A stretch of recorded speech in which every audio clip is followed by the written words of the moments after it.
सारे दुखों से छुटकारा पाने के लिए इन बातों पर गौर जरूर कीजिए। मस्तक उनका भी झुकेगा, अहंकार उनका भी टूटेगा। तू बस शांत रहकर बढ़ता चल मंजिल की ओर। आज तू जमाने के आगे झुका है, कल तेरे आगे पूरा आसमां झुकेगा। ज़्यादातर अमीर घरों के बच्चे बड़े होने के बाद ज़्यादा कुछ इसीलिए नहीं कर पाते क्योंकि बचपन में उन्हें ज़रूरत से ज़्यादा सुविधाएं दी जाती हैं और ज़रूरत से ज़्यादा सुविधाएं व्यक्ति को नकारा बना देती हैं। जीवन में आगे बढ़ने के लिए खराब सिचुएशन का होना बेहद ज़रूरी है क्योंकि अच्छे वक्त में रहकर व्यक्ति अच्छा करने की नहीं सोचता, लेकिन खराब परिस्थिति अपने साथ एक मोटिवेशन लेकर आती है जिसमें आदमी बहुत कुछ कर जाता है। एक नगर का सेठ अपार संपदा का स्वामी था। एक दिन उसे अपनी संपत्ति के मूल्य निर्धारण की इच्छा हुई तो लेखा अधिकारी को बुलाकर आदेश दिया कि मेरी संपूर्ण संपत्ति का ब्यौरा दीजिए।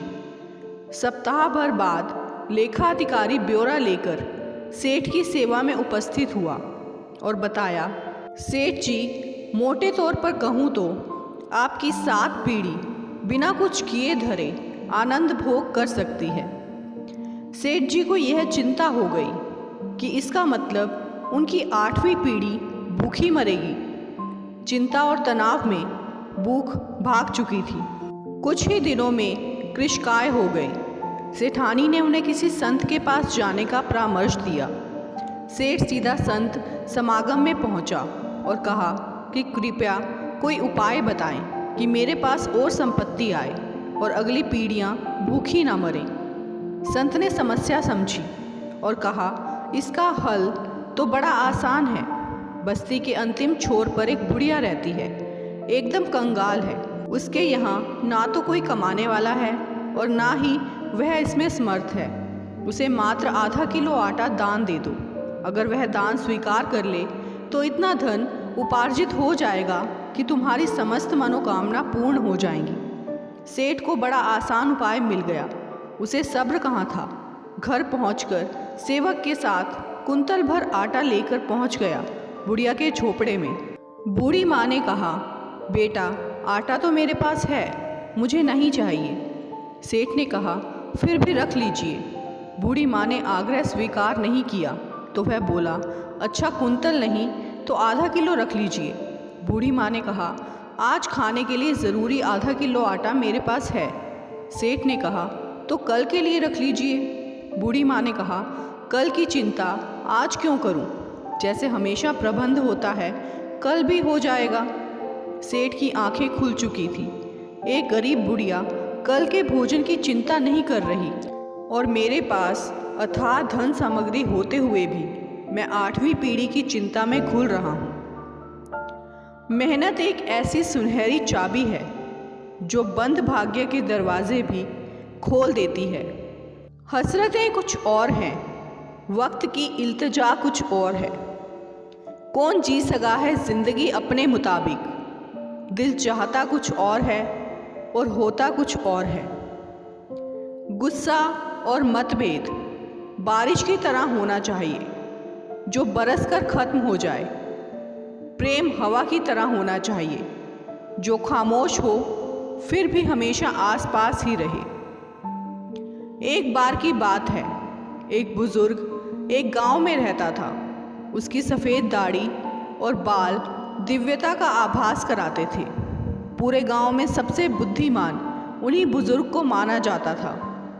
लोग अपनी समस्याएं लेकर बुजुर्ग के पास आते जिनका वे समाधान सुझाते। अक्सर लोगों की समस्याएं एक जैसी ही होती थी। ऐसे ही एक दिन पूरा गांव अपनी अपनी समस्याओं को लेकर उन्हें घेरे बैठा था। उन्होंने एक चुटकुला सुनाया। सभी लोग ठहाका मार मार कर हंसे। 5 मिनट बाद उन्होंने वही चुटकुला दोबारा सुनाया। इस बार कुछ लोग हंसे, कुछ मुस्कुराकर रह गए। तीसरी बार उन्होंने जब वही चुटकुला सुनाया तो एक भी शख्स गांव में नहीं हंसा, बल्कि हैरान होकर बुजुर्ग को देखने लगा। बुजुर्ग मुस्कुराया और बोला, जब आप एक ही चुटकुले पर बार बार हंस नहीं सकते तो एक ही समस्या को लेकर रोज़ क्यों रोते हो, क्यों नाहक दुखी होते हो।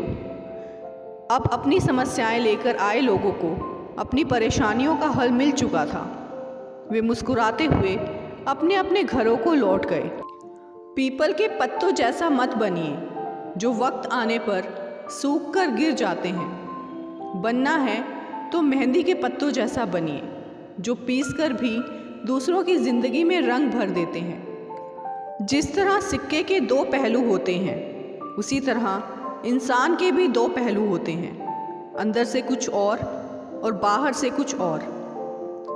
रिश्ता बनाना है तो तारीफ करना सीखो और ख़त्म करना है तो सच बोलना सीखो। लोग मुझे पसंद करें या ना पसंद, मैंने सोचना छोड़ दिया।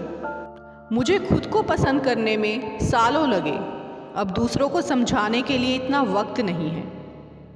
एक पल के लिए मान लेते हैं कि किस्मत में लिखे फैसले बदला नहीं करते, लेकिन आप फैसले तो लीजिए, क्या पता किस्मत ही बदल जाए। कुछ ख्वाहिशें बारिश की उन बूंदों की तरह थी जिन्हें पाने के लिए हथेलियां तो भीग गई, लेकिन हाथ हमेशा खाली ही रहे। आलोचना में छिपा हुआ सत्य और प्रशंसा में छिपा हुआ झूठ यदि मनुष्य समझ जाए तो आधी समस्याओं का समाधान अपने आप हो जाएगा। जलो वहाँ जहाँ ज़रूरत हो, उजालों में चिरागों के मायने नहीं होते। जिंदगी साइकिल चलाने के जैसी है, बैलेंस बनाए रखने के लिए आपको चलते रहना होगा। क्रोध बुरा होता है, पर जहाँ ज़रूरत है वहाँ दिखाना ही चाहिए, नहीं तो गलत करने वालों को एहसास ही नहीं होगा कि वे गलत कर रहा है और वो आपके साथ हमेशा वैसा ही व्यवहार करेगा। चमचा जिस बर्तन में रहता है उसी को खाली कर देता है। चमचों से सावधान रहें। सुना है वक्त सबका बदलता है, बस मुझे उसी वक्त का इंतज़ार है। कॉलेज की एक कक्षा के 4 दोस्त, चारों शरारती, एक रात चारों देर रात तक घूमते रहे, मौज मस्ती करते रहे। अगले दिन परीक्षा थी। परीक्षा से बचने के लिए चारों ने दिमाग लगाया। उन्होंने अगली सुबह अपने कपड़ों पर ग्रीस और तेल लगा लिया और अध्यापक के पास जाकर बोले, सर कल रात एक शादी से लौटते वक्त कार का टायर फट गया था। पूरी रात कार को धकेलते हुए घर लाना पड़ा, लेकिन आज हम चारों परीक्षा देने की स्थिति में नहीं हैं। अध्यापक ने कहा, ठीक है तुम लोग आराम करो, 3 दिन बाद तुम्हारी परीक्षा होगी। तीसरे दिन वे अध्यापक के सामने थे। अध्यापक ने कहा, चलो तुम्हारी परीक्षा शुरू करते हैं, लेकिन चारों को अलग अलग कमरों में बैठना होगा। बहरहाल पर्चा सामने आया। सामने 2 सवाल थे। नंबर 1 आपका नाम 1 अंक और नंबर 2 कार का कौन सा टायर फटा था 99 अंक। और विकल्प थे front left, front right, back left और बैक राइट। शादी के बाद बेटी घर लौटी, पिता से शिकायतें करने लगी।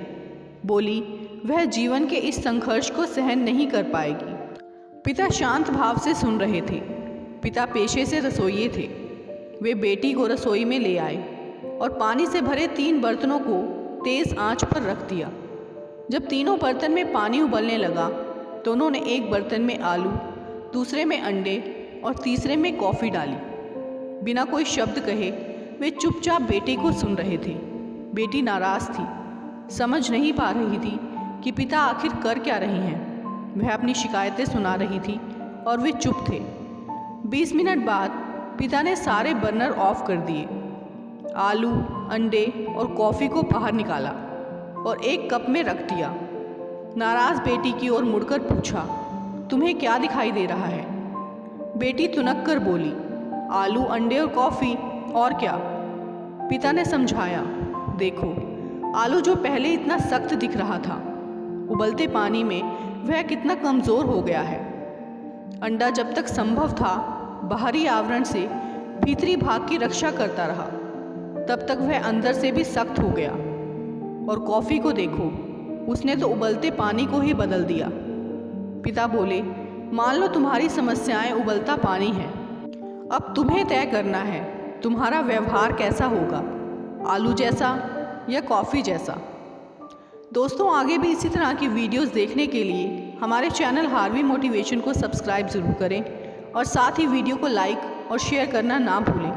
वीडियो में अंत तक बने रहने के लिए आपका बहुत बहुत धन्यवाद।